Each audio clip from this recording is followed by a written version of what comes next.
Hi friends, welcome to our channel. Friends, మనం ఈ వీడియోలో కీళ్ల నొప్పులకు సంబంధించిన పూర్తి వివరాలు, అలాగే వాటి నివారణ గురించి తెలుసుకుందాం.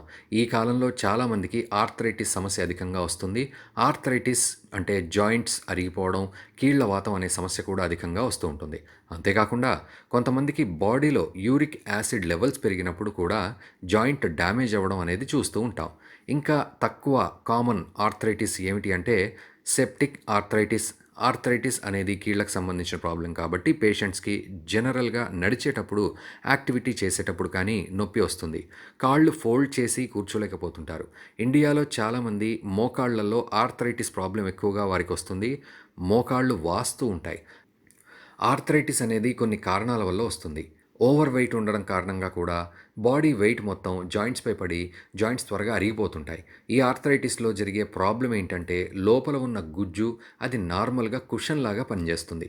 ఇలా ఆర్థరైటిస్ ఉన్న వారికి ఆ గుజ్జు అరిగిపోతుంది. అరిగిపోవడం వల్ల బోన్ ఎక్స్పోజ్ అయ్యి 2 బోన్స్ రాసుకుపోతుంటాయి. దీన్ని మనం నివారించలేం. ఏజ్తో పాటు ఇవి మనకు వస్తాయి. మనం వెయిట్ కంట్రోల్ చేయడం వల్ల సిమ్టమ్స్ అన్నింటినీ అవాయిడ్ చేయొచ్చు.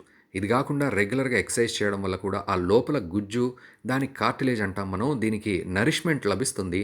చికెన్ గనియా, డెంగ్యూ ఫీవర్ రావడం కారణంగా ఆర్థరైటిస్ సమస్య కూడా వస్తుందండి.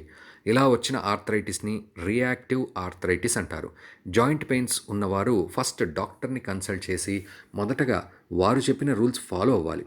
అలాగే ఇంట్లో ఉండే కొన్ని ఆయుర్వేద పద్ధతులను కూడా ఫాలో అవ్వాలి. డైలీ ఉదయం యోగా చేయడం, వాకింగ్ వెళ్ళడం, శరీరానికి సరిపడా నీటిని తాగడం, రోజు 2 గుడ్లు అలాగే 1 గ్లాస్ పాలు తాగినట్లయితే శరీరానికి సరిపడా కాల్షియం అందుతుంది.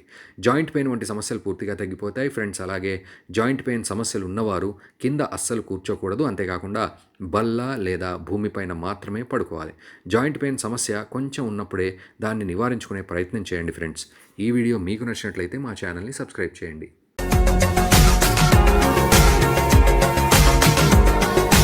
మరిన్ని అప్డేట్స్ కోసం మా ఛానల్ ని సబ్స్క్రైబ్ చేయండి.